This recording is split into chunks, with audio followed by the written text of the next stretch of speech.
विशेष सत्र को लेकर क्या राजनीति चल रही है इसके बारे में आगे विस्तार से बताऊंगा, लेकिन पहले देख लीजिए कि राहुल गांधी की क्या अलग ही पॉलिटिक्स चल रही है। राहुल गांधी पहले पूछ रहे थे कि कितने विमान गिरे भारत के, ये बताओ। अब राहुल गांधी कह रहे हैं कि ट्रंप का फोन आया और नरेंद्र मोदी ने सरेंडर कर दिया। सोचिए, ये बात राहुल गांधी तब कह रहे हैं जब आज ही खुद भारतीय सेना के सबसे बड़े अधिकारी chief of defence staff CDS ने ऑपरेशन सिंदूर पर यह नई बात बताई कि पाकिस्तान 48 घंटे युद्ध लड़ने का मन बनाए बैठा था। 8 घंटे में, मात्र 8 घंटे में भारतीय सेना ने पाकिस्तान को ऐसा धुआं किया कि 8 घंटे में पाकिस्तान सरेंडर करने के लिए गिड़गिड़ाने लगा। पाकिस्तान से आज ऐसी रिपोर्ट भी आई कि भारत ने मारा ज्यादा है और बताया कम है, जो मैं आपको पाठशाला में बार बार बता रहा था कि भारत मार ज्यादा रहा है, बता कम रहा है, ताकि दुनिया में आंसू बहाता हुआ पाकिस्तान विक्टिम ना बन जाए। इस रिपोर्ट के बारे में आगे आपको बताऊंगा। पहले सुनिए राहुल गांधी प्रधानमंत्री नरेंद्र मोदी के लिए कैसी भाषा इस्तेमाल कर रहे हैं, क्या कह रहे हैं। बीजेपी आरएसएस वालों को अब मैं अच्छी तरह जानता हूं। इन पर थोड़ा सा दबाव डालो, थोड़ा सा धक्का मारो, डर के भाग जाते हैं ये लोग। जैसे उधर से ट्रंप ने एक इशारा किया, फोन उठाया, कहा मोदी जी क्या कर रहे हो?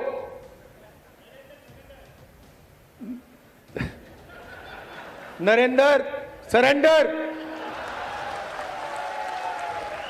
और जी हजूर करके नरेंद्र मोदी जी ने ट्रंप के इशारे का पालन किया। आजादी के समय से सरेंडर वाली चिट्ठी लिखने की आदत है। 1 सेकंड में थोड़ा सा दबाव पड़े, भैया ये लो। हाँ, तो ये इनका कैरेक्टर है। कांग्रेस पार्टी सरेंडर नहीं होती है। कांग्रेस पार्टी सरेंडर नहीं होती है, वो सीधे खत्म हो जाती है। इसलिए पिछले 3 चुनाव से खत्म मामला चल रहा है इनका, देश भर में खत्म होते जा रहे हैं, और वो राहुल गांधी की इसी पॉलिटिक्स की वजह से हो रहे हैं। उनके पास थरूर जैसे अच्छे नेता हैं, सलमान खुर्शीद जैसे नेता हैं जो देश का प्रतिनिधित्व कर सकते हैं, लेकिन इन्होंने राहुल गांधी को आगे कर रखा है। चाहे कुछ भी अनाप शनाप बोले, इनको यह भी नहीं समझ में आ रहा कि दुनिया कह रही है कि भारत ने बहुत मारा पाकिस्तान को, लेकिन इनको यह साबित करना है कि भारत के प्लेन गिरे, इनको यह साबित करना है कि भारत ने तो सरेंडर किया। सरेंडर पाकिस्तान ने किया, यह इनसे सुना नहीं जा रहा है। प्लेन पाकिस्तान के कितने गिरे, यह इनसे पूछा नहीं जा रहा है। पाकिस्तान को कितना नुकसान हुआ, इनको देखा नहीं जा रहा है क्या? जो अपने देश को साबित करने में लगे हैं कि मोदी ने सरेंडर कर दिया, भारत ने सरेंडर कर दिया। राहुल गांधी कह रहे हैं कि ट्रंप के सामने मोदी ने सरेंडर कर दिया, जबकि विदेश मंत्रालय पहले कह चुका है कि सीज फायर में कोई तीसरा पक्ष नहीं था। अपने विदेश मंत्रालय पर इनको भरोसा नहीं है।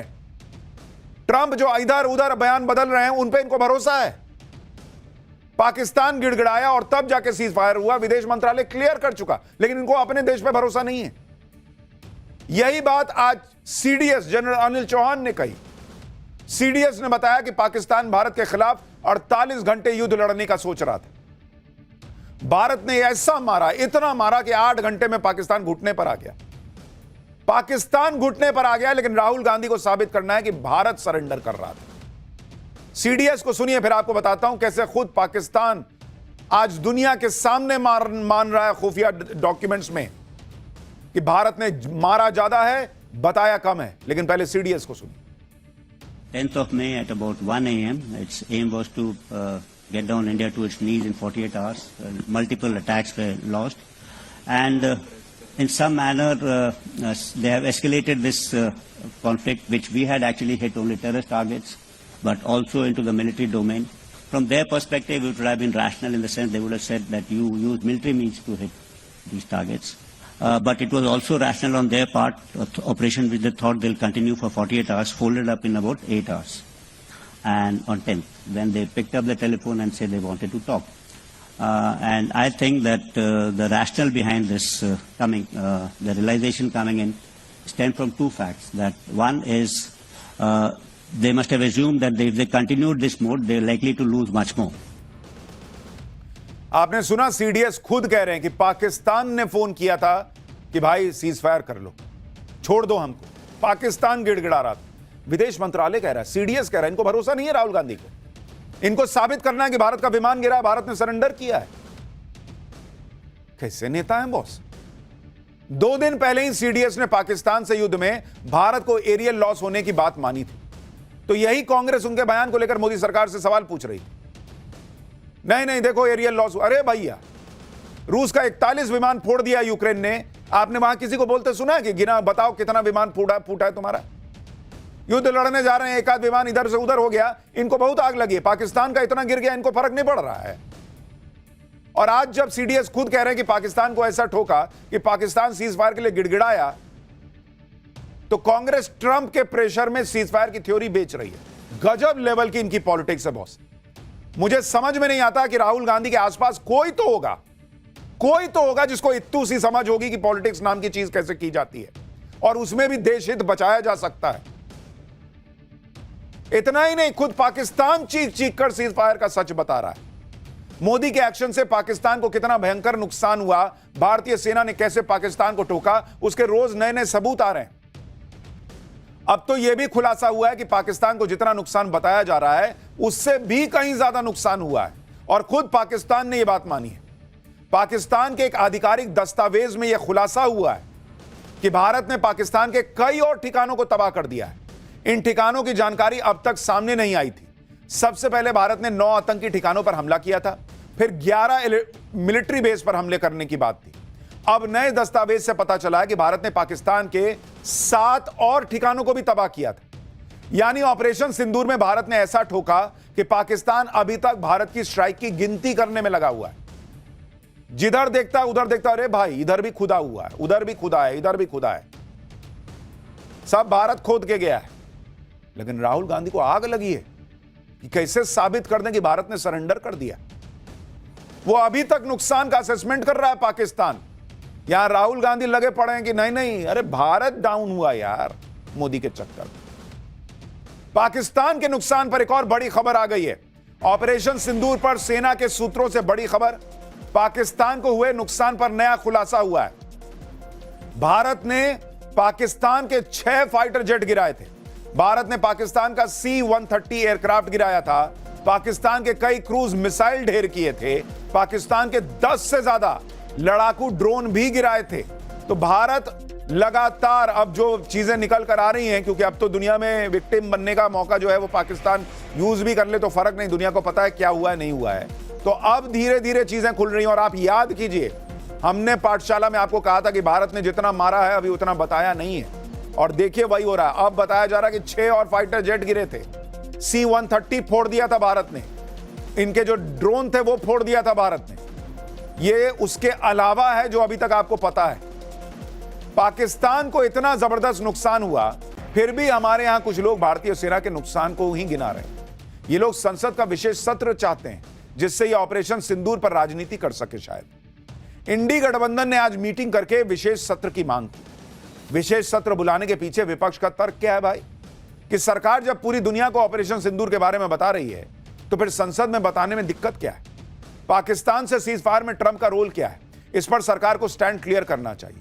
पहलगाम हमले में ऑपरेशन सिंदूर और उसके बाद की सैन्य कार्रवाई और राष्ट्रीय सुरक्षा के मुद्दे पर चर्चा होनी चाहिए। पाकिस्तान से डील करने के दौरान जो कमियां रहीं उस पर भी चर्चा होनी चाहिए।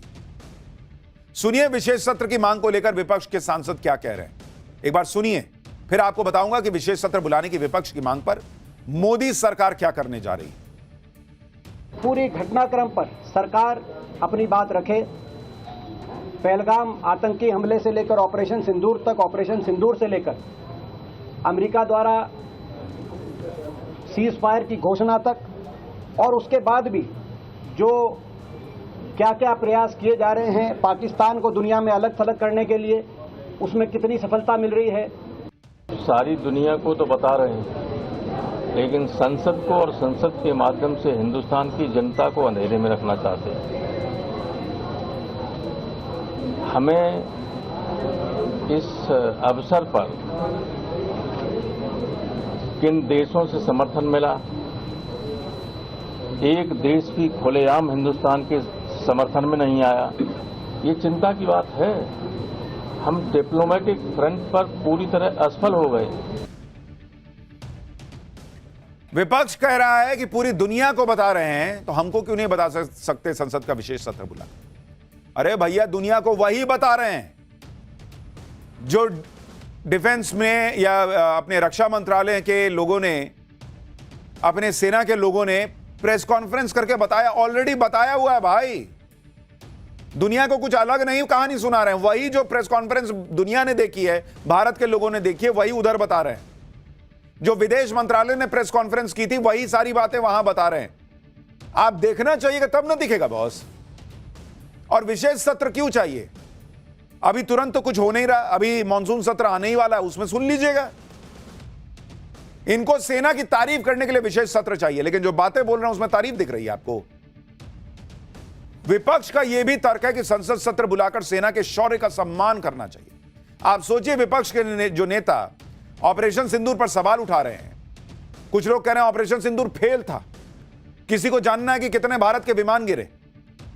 वो आप संसद सत्र में सेना के शौर्य का गुणगान करना चाहते हैं। पब्लिक को समझ में नहीं आता क्या चाहते हैं आप।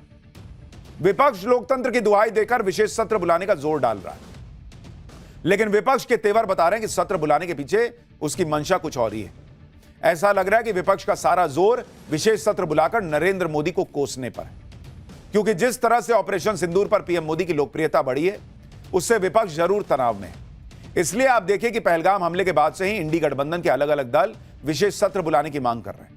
लेकिन जैसे ही सीडीएस अनिल चौहान ने एक इंटरव्यू में पाकिस्तान के खिलाफ भारत को हुए एरियल लॉस का जिक्र किया, उसके बाद से विपक्ष ने विशेष सत्र बुलाने की मांग तेज कर दी। आज तक इंडी गठबंधन की कई पार्टियों ने एक साथ मीटिंग बुलाकर पीएम मोदी को लेटर लिख दिया। पर मैं तो एक बात ही नहीं समझ पा रहा, भारत का अगर एक विमान, दो विमान इधर से उधर हो भी गया, गिर भी गया, सारे पायलट सुरक्षित है, यह बताया जा चुका है। अगर इनको पता भी चल गया कि भारत के कितने विमान गिरे हैं, ये क्या करेंगे? मुझे यह नहीं समझ में आ रहा है। ऑपरेशन सिंदूर पार्ट 2 होगा तो यह स्ट्रैटेजी बनाएंगे क्या सीडीएस के साथ बैठ के? अरे आप सत्ता में नहीं हो भाई, आप नहीं बनाओगे, जो है वही बनाएगा, और जैसे ठोका गया वैसे ही ठोका जाएगा। आपका क्या इंटरेस्ट है जानने में कि कितने विमान गिरे संसद में खड़े होकर? पाकिस्तान जानने के लिए उतावला हो तो समझ में आता है, आर्म्स लॉबी वाले जानने के लिए उतावले हो तो समझ में आता है, चाइना जानने के लिए उतावला हो तो समझ में आता है, क्योंकि उसको अपने हथियार जो है वो साबित करने के बहुत बढ़िया है। आपको जानकर क्या करना है? आप कमरे में बैठ के आपस में चर्चा कीजिए, वो समझ में आता है। संसद का विशेष सत्र बुला के उस पर चर्चा करने की क्या जरूरत है? आज इंडी गठबंधन की बैठक के बाद भी विपक्ष ने जिस तरह के तेवर दिखाए, उससे यही लग रहा है कि वो संसद का सत्र सिर्फ मोदी को कोसने के लिए बुलाना चाहते हैं। आप सुनिए विशेष सत्र बुलाने की मांग पर संजय राउत क्या कह रहे हैं। प्रेसिडेंट ट्रंप से कहने से आप युद्ध विराम कर सकते हो, तो देश की जो मुख्य अपोजिशन पार्टी के कहने से आप स्पेशल सेशन क्यों नहीं बुला रहे हो? क्या हमको स्पेशल सेशन के लिए प्रेसिडेंट ट्रंप के पास जाना पड़ेगा? इंडी गठबंधन चाहता है कि जैसे ही मल्टी पार्टी डेलीगेशन विदेश से लौट आए, उसके तुरंत बाद ही मोदी सरकार को जून में ही स्पेशल सेशन बुला लेना चाहिए। हालांकि सूत्रों के मुताबिक सरकार विपक्ष की विशेष सत्र की मांग पर विचार नहीं कर रही। इसके पीछे का तर्क है कि जुलाई में मानसून सत्र होने ही वाला है, ऐसे में विशेष सत्र की मांग का कोई मतलब नहीं है। मानसून सत्र के दौरान सरकार ऑपरेशन सिंदूर पर चर्चा कर सकती है या रक्षा मंत्री बयान दे सकते हैं। 16 पार्टियों का लेटर चमकाकर विपक्ष सरकार पर विशेष सत्र बुलाने का दबाव तो बना रहा है, लेकिन इस चक्कर में विपक्ष फंस भी गया, क्योंकि इंडी गठबंधन की बैठक में अंदर की दरार भी बाहर आ गई। इंडी गठबंधन की बैठक में शरद पवार शामिल ही नहीं हुए, ना ही इंडी गठबंधन के लेटर में उनकी पार्टी का साइन है। उनकी पार्टी पहले ही क्लियर कर चुकी है कि उनकी विशेष सत्र बुलाने की कोई मांग नहीं है। जब इंडी गठबंधन की प्रेस कॉन्फ्रेंस में शरद पवार की गैर मौजूदगी पर सवाल उठे, तो संजय राउत ने दावा किया कि शरद पवार उनके साथ हैं। इस लेटर में सभी फ्लोर लीडर्स के साइन है। सुप्रिया सुले अभी विदेश में। संजय राउत ने कहा कि वो मुंबई जाएंगे और शरद पवार से बात करेंगे। शरद पवार इंडी गठबंधन का एक मजबूत स्तंभ है, वो काफी सीनियर नेता है। शरद पवार ही ऐसे इकलौते नेता हैं जिनकी सब दलों में अच्छी पैठ है। वो कई बार इंडी गठबंधन में मतभेद में बीच बचाव कर चुके हैं। इसलिए शरद पवार का विशेष सत्र की मांग पर साथ न आना इंडी गठबंधन के लिए बड़ा झटका माना जा रहा है। शरद पवार के बाद इंडी गठबंधन को दूसरा झटका अरविंद केजरीवाल ने दे दिया। अरविंद केजरीवाल की पार्टी ने पहले ही क्लियर कर दिया था कि वो अब किसी गठबंधन का हिस्सा नहीं है। इसलिए अरविंद केजरीवाल की पार्टी इंडी गठबंधन की मीटिंग में शामिल ही नहीं हुई। विशेष सत्र की मांग पर अरविंद केजरीवाल की पार्टी ने पीएम मोदी को अलग से चिट्ठी लिखी, लेकिन इनके साथ नहीं आए। आम आदमी पार्टी ने इंडी गठबंधन से तो दूरी बना ली, लेकिन मोदी विरोध में वो इंडी गठबंधन की ही राह पर चल रही। आज ऑपरेशन सिंदूर को लेकर जब पंजाब के मुख्यमंत्री भगवंत मान से सवाल किया गया तो उन्होंने पीएम मोदी पर विवादित बयान दे दिया। भगवंत मान ने बीजेपी के उस घर घर सिंदूर अभियान का जिक्र कर दिया जो बीजेपी ऑलरेडी कह चुकी है कि ऐसा कोई हम अभियान चला ही नहीं रहे। लेकिन भगवंत मान अभी भी उस पर अड़े हुए हैं, कह रहे हैं कि क्या ये कोई वन नेशन वन हस्बैंड वाली स्कीम है क्या? सुनिए कैसी कैसी बातें कर रहे हैं। ਐ ਯਾਰ ਸੰਦੂਰਾਂ ਦੇ ਨਾਂ ਤੇ ਵੋਟਾਂ ਮੰਗਦੇ ਨਹੀਂ। ਸੰਦੂਰ ਦਾ ਜਿਹੜਾ ਮਜ਼ਾਕ ਉੱਡਿਆ ਉਹ ਨਹੀਂ ਦੇਖਿਆ ਤੁਸੀਂ ਵੀ ਮਤਲਬ ਅਸੀਂ ਸੰਦੂਰ ਵੀ ਭੇਜਾਂਗੇ ਹਰ ਘਰ 'ਚ ਤੁਹਾਡੇ ਘਰੇ